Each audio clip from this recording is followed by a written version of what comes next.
Hi everyone, a very good evening. I welcome you all to the Dare Act Conversation series. Our guest for today is Swagata Nayak.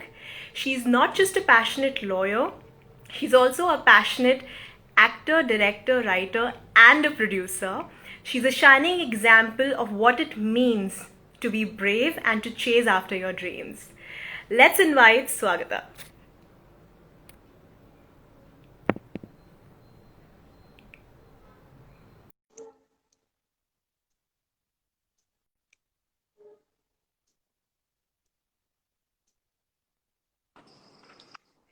Hi, hello. Hi, Shreya. How are you? I'm good. How are you? Welcome to the Dare Act Conversation series, and thank you so much for joining us today. Thank you so much. I must tell you, this is my first ever Insta live. I've never been live on Instagram. Oh, we're launching you on Instagram. Yay! Go Grey Matter. Wonderful, and you look gorgeous, by the way. Thank you so much. Okay, so Swagata, Yeah. way back in school, you were okay. I have to make a list of it. You were a topper, you were Yes. a gold medalist, you were a voracious reader, you were an active debater. With your kind of academic excellence, I am sure you must have had a myriad of career options available. So tell us, why did you specifically choose law? Um. So at the time, I decided really early, say in class ninth, I had decided to be a lawyer. So because as you said, I liked debating. I liked just analyzing things a lot. I was also part of the quizzing society, and to my mind, the only profession that gave me the kind of opportunity I wanted to utilize all of these skills was law. So Hmm. that's why I chose it.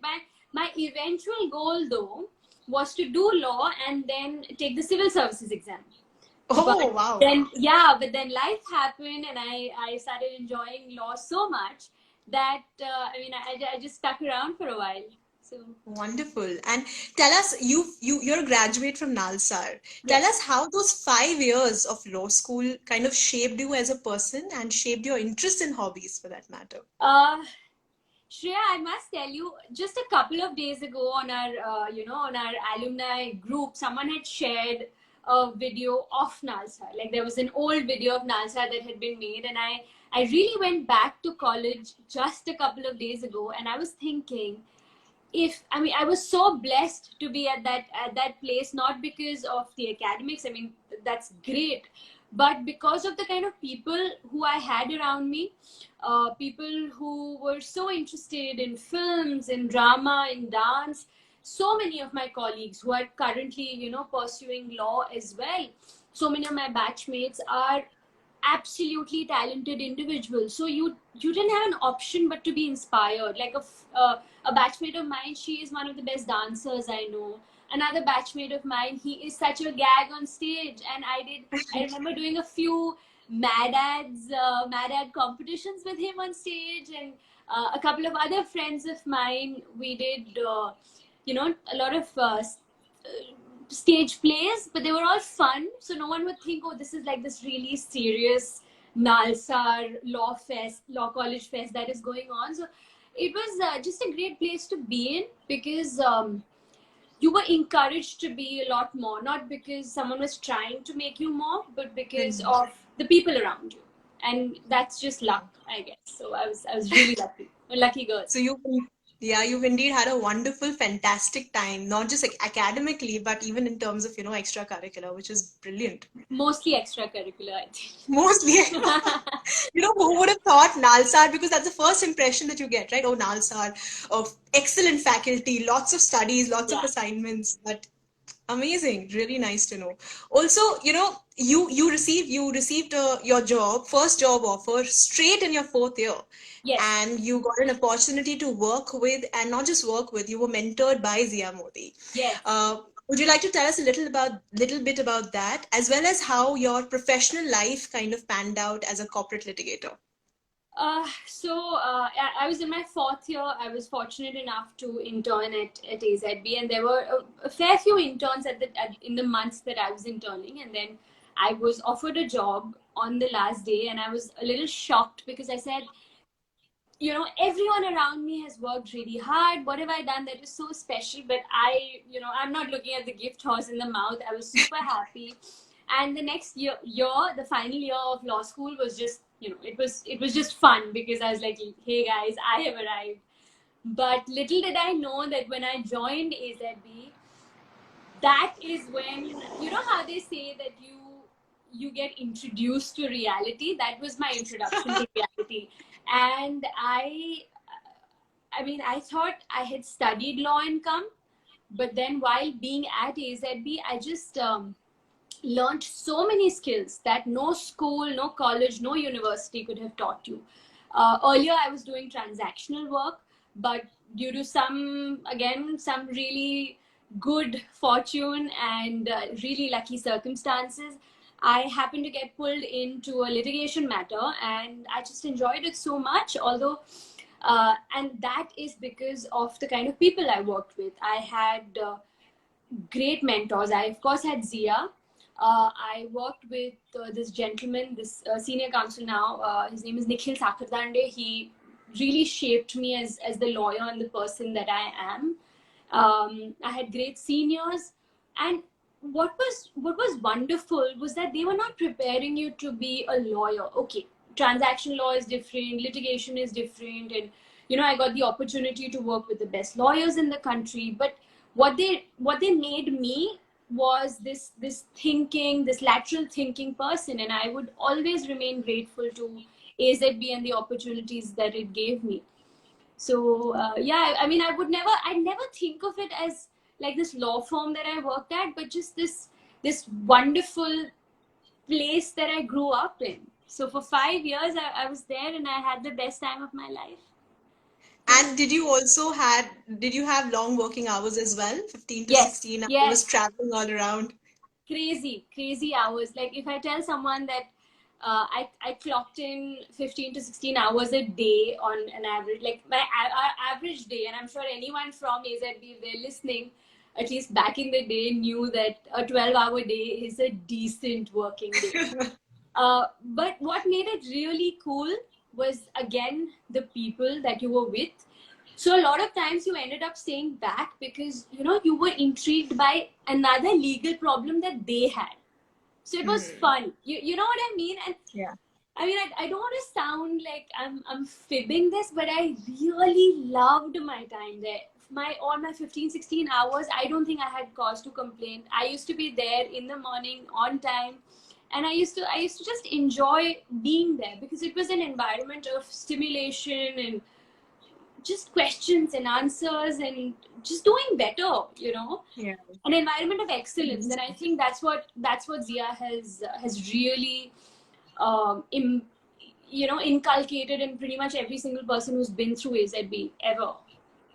Wow, so you clearly had a very fulfilling, thriving career, in a corporate law firm. Yes, very blessed. When did life change for you? When was that eureka moment where suddenly you decided that, what, it's time to move to my next phase and probably pursue my passion for films? So this is October. I'm just going to take you back, tell you a story. This is back in 2014. I went to a performers workshop thanks to a neighbor of mine who had been there in Pondicherry called Adi Shakti. Adi Shakti, yes. Yes. And I went there for 10 days, and that was the longest time off that I had taken from AZB. And it gave me a chance to think. It gave me a chance to just reevaluate who I wanted to be as a person. And I was there for about 11 days, and I did some things which I had never done. I had not gone back to the stage. I had not, explored a different part of my brain. And I guess I'm just a cerebral person, so I had a great time using a part of myself that I had not, thought of in a while. So when I came back, I started thinking about this career option, and my neighbors happened to be from a theater family, and they really pushed me towards it, and I just got exposed to a lot of theater and just a different way of looking at films. So I served a 5 month notice period at AZB, and I decided to leave because I realized that, you know, every person has that one thing that they want to pursue. And for me, it was evolving. And I thought that just doing law or just being in an academic profession was not as fulfilling as if I were in this profession and fulfill my creative side as well. And to be honest, I was not burnt out. I was not bored. I still love the Yeah. law. If someone wants to sit and have a discussion with me about a legal problem, I will be more than happy to do that. In fact, my partner Kashyap and I were writing a script that in which the protagonist is a corporate lawyer, like a hardcore corporate lawyer, not often seen in our country. So I am still very much in touch with that side of myself, but I'm very glad that I'm getting a chance to explore another part of myself. So That's beautiful. Tell us, when you made up your mind, how did you break the news to your family, friends, even colleagues for that matter, you know? I don't remember. I don't remember. I do remember Zia giving me a very quizzical look. She's like, "What are you going to do?" I remember my senior Nikhil was quite upset with me, saying that, listen, you've just done so much, you know, you've just done so well, and why are you leaving? My parents, though, who should be the most important part of in this equation, and my life partner Vikram, they were surprisingly just supportive. They said, okay, whatever you want to do, tomorrow you want to put up a vegetable stall, please go ahead and do that, you know. So Wow. in that, again, I think it might sound really cliched, I'm a very lucky girl. No one batted an eyelid. No one said, what are you doing, what is wrong with you? No one doubted that this is not going to work out, you know. And that's a really big thing, because you are going from such a strong and fulfilling career to something that you have no idea about, and the first thing you have is doubt. But thanks to my support system and all the people I met along the way, I have no doubts that I made the right choice. I sleep a happy person, I wake up a happy person. So That's beautiful. And you know, like you mentioned, right, with respect to your corporate job as a corporate lawyer, you know, with certain experience, you tend to get very comfortable with a certain kind of lifestyle. There's a yes, certain money that's hitting your account every month. a There is lot a of certain vacations that you're doing. You know, there is certainty and there is recognition for the quality of work that you put in. yeah. From that space of comfort to, you know, moving to a different terrain altogether, like an entertainment industry, which is just as unorganized as you could possibly think about. There is immense uncertainty. There are no set criterias on what leads to success, you know. Yeah. How hard or easy was that transition, and what changes did you have to bring about, you know, within yourself? I think every single job or every single career that you choose to pursue has its own challenges. When I moved to Bombay to work with AZB, I had no idea about Bombay. I had no I let alone that I knew people who had been paralegals for 5 years before me. So they knew the corporate law firm life much better than I could ever know. I mean, they had a 5 year head start. Brilliant lawyers, you know. I mean, I still remember them. But what I knew was that I had an aptitude. I had hard work on my side, and more importantly, I was just extremely happy doing what I was doing. You can't beat that. Mm. You know, you can't really teach someone that, and that is pretty much the only thing that will make you feel okay at the end of the day of a really hard working day. And when a lot of people have asked me this question, but when I came to this industry as well, to my mind, it was just a different subject matter. Of course, this is more organized, more, disorganized. And of course, there is a lot more uncertainty. But at the end of the day, the three things that I mentioned that are the most important. You need to still work hard. You need to still be.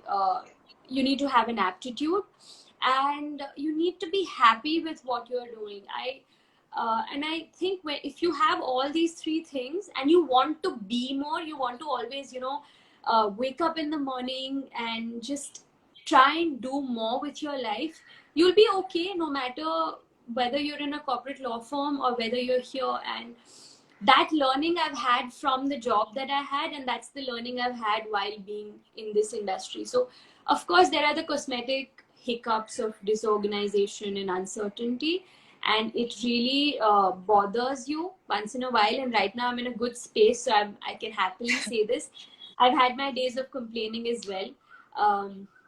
But bottom line is, it should just make you happy, and this being in front of the camera makes me really happy. And I mean, that's my only benchmark to decide whether I'm successful or not. And I've taken some time to reach here, so I'm not gonna say like I'm some very enlightened person, but that's all I'm telling myself. The second thing you spoke about was the lifestyle. That also you adjust to. If you know what your eventual goal is. Yes, I don't get the same salary that I used to get, and income is up and down a lot of times, because especially in the time that we are in. But I mean, to do that, I'm happy to make that adjustment, not go out and have a meal, but put that money into my theater production, or put that money into my short film production.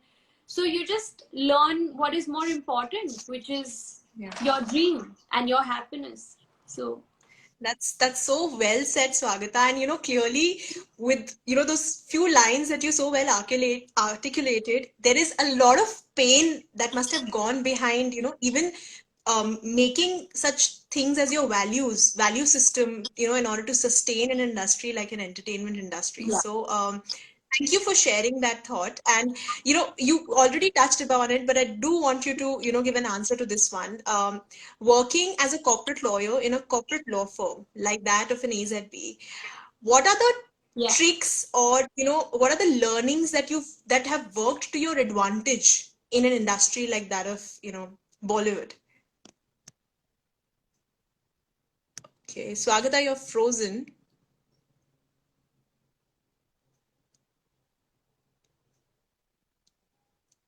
Yeah, you're back. Did you hear me? Was I audible the last time? I can't hear you.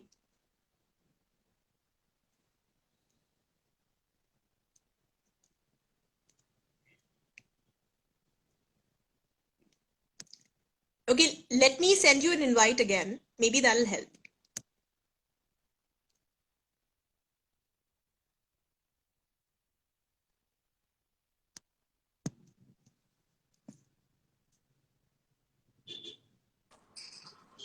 Yes. Sorry. No Bad problem. internet. Done. No problem at all. But, did you hear me? Did you hear the last question that I asked? You would want me to repeat? I'm more than happy to just reiterate. So how I hope has everyone can hear me now. Yes, we can hear you. Everyone can hear you now, loud and clear. So, how has the experience of working as a lawyer in a corporate law firm, how has that added to your advantage in this industry? So, which makes you, in order to sustain it, keeps you going and it keeps you motivated. What are the tricks that you've kind of Yeah, used from the I legal love industry that here? question. I just love that question because, so many people talk about the differences, but there are such few people who talk about the similarities between doing, वो पहले बोलते ना, the professional career and the artist Yeah. career. So I love that question. I think according to Okay, your screen is thinking, frozen again. which I already mentioned, and the fact that whether you're an artist or a lawyer, eventually you have to be creative. There is no option. You have to think out of the box. If you have to stand out, you have to think out of the box. And that's what I learned as a lawyer as well, because again, like I said, I was very blessed to be at AZB. I was very blessed to be with the kind of people I was with. They were super inspiring. Even my colleagues at AZB, the lawyers I worked with, and what they inculcated in me was that, you know, there's not one way of going from point A to point B. There are, you know, you just, you can think of so many paths to the same destination, and that's exactly what you try and do as a filmmaker or as an artist. As an artist, when you're in front of the camera, when you're faced with a situation, you what sets you apart are the kind of choices that you make. And if you don't already have the aptitude to think, you'll never be able to make that choice. So I think what AZB or being a corporate lawyer or being a professional armed me with was being able to make those choices, being, you know, having that scientific, almost scientific bent of mind to approach my art. And that was one that's in front of the camera. Behind the camera, it just it made me, I was a nerd back then, and I'm a nerd now. And I think people shortchange filmmaking when they say that it's not an academic career. I still make my notes. I mean, there is like a bunch of notebooks kept there. There are like several notes on my laptop. I still read a lot. I still study a lot, and that has equipped me. And that training is back from Nalsar and from AZB, right? And from school. All of that training has helped me become a better artist. So my instincts are better because I was in that profession. I would not be the artist that I am today. I mean, whatever little that I have been able to achieve has been because of the career that I had. And third thing is, in the outside world, it equips you to deal with people better. My profession was dealing with people. As a lawyer, I was dealing with people, analyzing, studying, figuring what my clients are thinking. And that's exactly what you do when you're trying to sell your project, when you're trying to gauge the audience, when you're trying to gauge what the producers are thinking or the casting guy is thinking. So, I mean, I just feel that if I did not spend the years I spent as a lawyer, I would not be what I am today at all. Beautiful. And you know, just to add on the people aspect or connecting with people, you had said something really beautiful, and I'll just quote it here because I think it's so well said. You had said in one of your interviews that talent lies in one's craft as much as in one's soft skills. And I think it's so well said, because I think soft skills is not something which is really taught, and you pick up those skill sets from experience and, you know, from especially your professional life. So yes. That's absolutely, I mean, that's absolutely right. And I think this was in one of our previous chats as well, that being a lawyer also trains you. Like, it's not just a profession, it's a skill set that you acquire. How do you deal with your boss? How do you deal with your colleagues? How do you deal with the clerk who has to give you a copy of an order? All of that translates to when you're on a set and you need to get work done. And especially as a maker, not just an actor. Sorry, just an actor is the wrong way to put it. But I'm going to here highlight something that people forget, that a filmmaker's job is also that of a mediator. There are several technicians working, there are several artists working on a project. And to be able to tie all that in together is the filmmaker's job. And that requires soft skills. That doesn't require a vision, that doesn't require film school. That cannot be taught by watching 30,000 films. That can only come from the respect that you have for the people who have decided to invest in you. And that's the kind of soft skill that I'm talking about. Yeah. You know, hard work, respect, just collaboration, a spirit of collaboration. Do you see that lacking around you? Definitely. I mean, I would say that it's lacking in the world currently. Because I do feel that if people started respecting each other more, if people started understanding their own value and see that they all fit in together somehow to make the bigger picture, and that nothing is just about them, but everything is about them.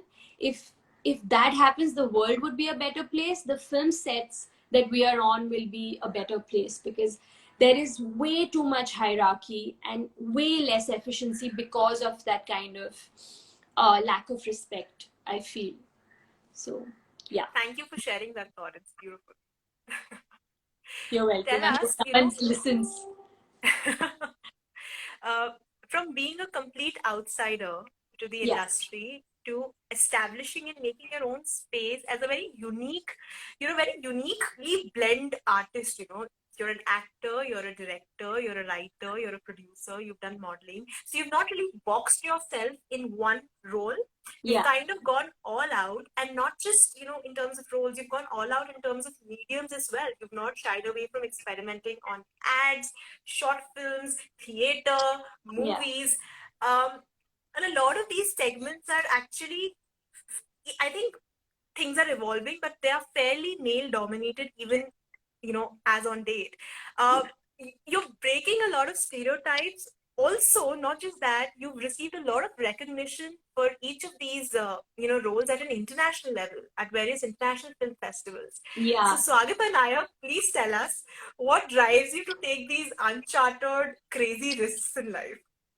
So, I do not think that stereotypes exist, because each person is so unique, and I'm just doing what makes sense to me.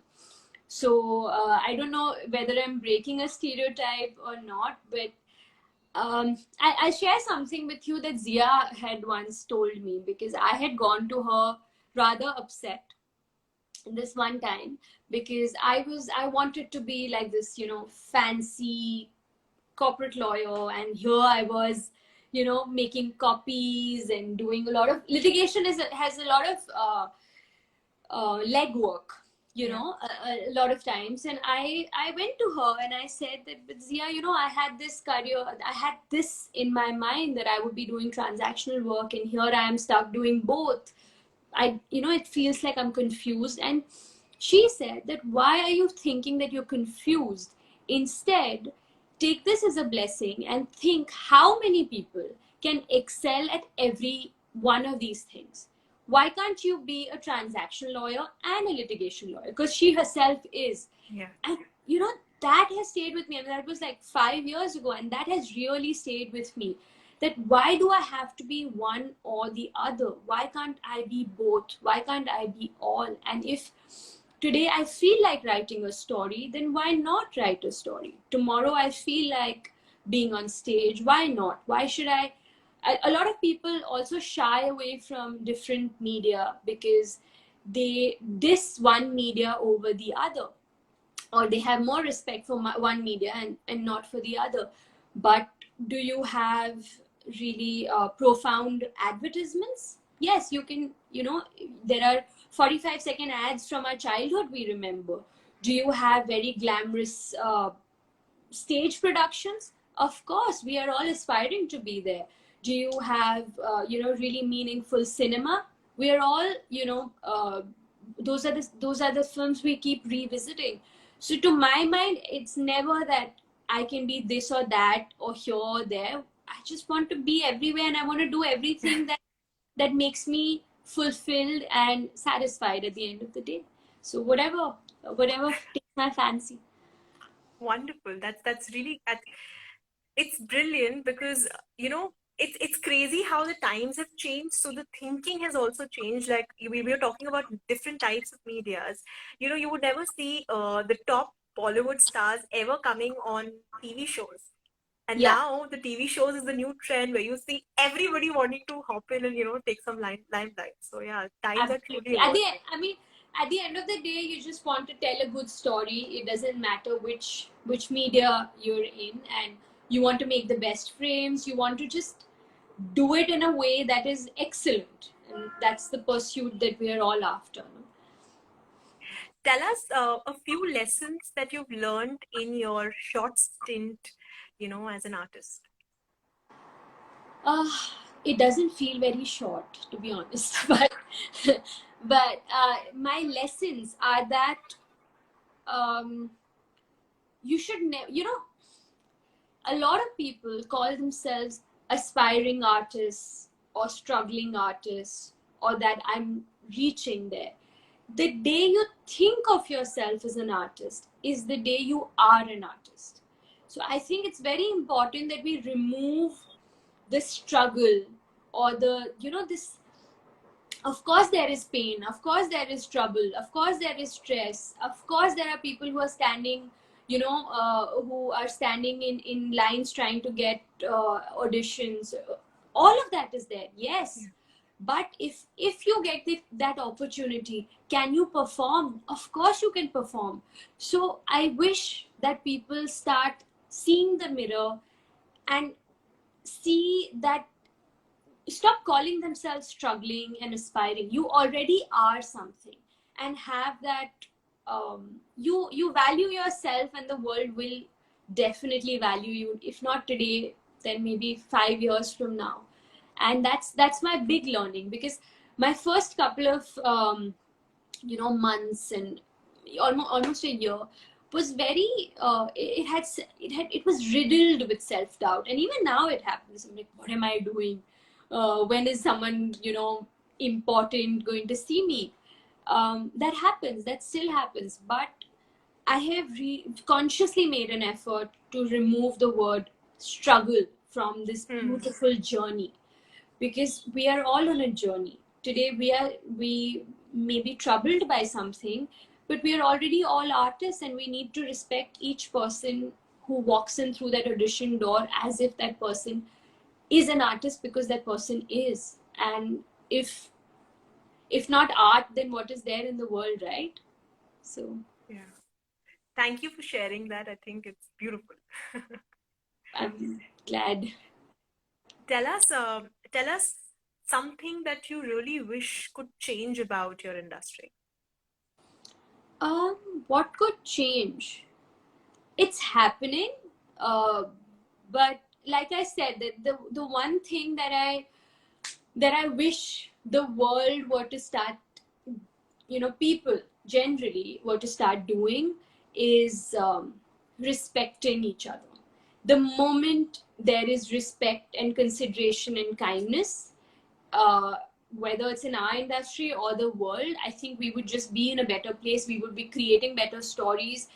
The story then would be about the whole universe that has come to create that story, and not about one person. So people need to forget that it's about them and remember that it's about them. So I'm just repeating myself here, but I think it's important that people start respecting and valuing themselves, and therefore respecting and valuing every other person that they meet. So that's actually industry agnostic. Yeah, So that is, because if I can't speak to my spot dada and my director with the same respect, it's the same thing as saying that, I can't talk to my clerk or my senior counsel with the same respect. Whereas both of them have to be in that universe for the universe to be complete. You see what I mean? So each person has his or her job. So each person needs to be respected and valued according to that. So wonderful, beautifully said. Tell us, what is your message for aspiring actors wanting to make a mark in the industry? I mean, I just, I am on the same journey as them. And like I said, let's stop calling each other aspiring and struggling and getting there. No, man, all of us are there. We are artists, whether you are, at a position where 7 billion people recognize you, or at a position where your own friends and family clap at your performance. You moved some people. So be proud of yourself. Wake up every morning thinking, come on, let's just do a little bit more today to fulfill that, and just do enough to go to sleep happy and enough to be excited about the next morning. And if you don't think you've done that, then just do that. That's it. Put in that 1 hour, put in those 2 hours so that you sleep happy. And if you start doing that, I feel that eventually you'll realize that everything else is shimmer. You know what I mean? Everything else is shimmer, but you'll just be a more peaceful person.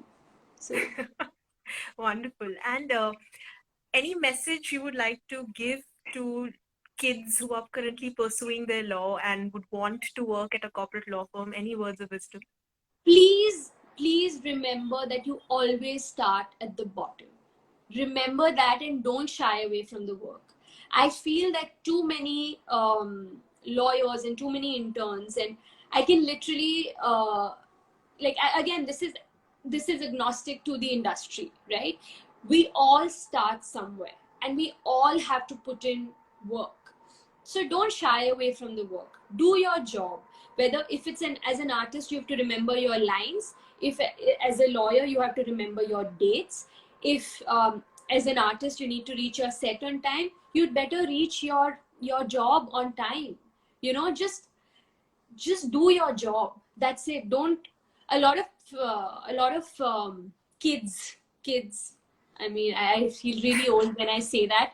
A lot of people, I feel, complain a little too much when they're doing a well-paid, exciting job. If you don't want to do it, please don't do it. But if you're doing it, do it with joy, do it with excitement, and do it. Because if you are unhappy, that means you are not doing your job.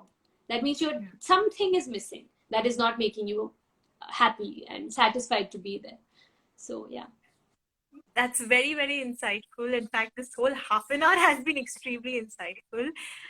Thank you so much once again for agreeing to come on Dare Act. And I'm so glad that this is the first time you're doing an Instagram, and we started this journey for you on Instagram Live, and it's been amazing. To everyone else who's joined us live, thank you everyone for joining us at 5 on a Friday. I think that's commendable. Also, yes, Swagata, thank you.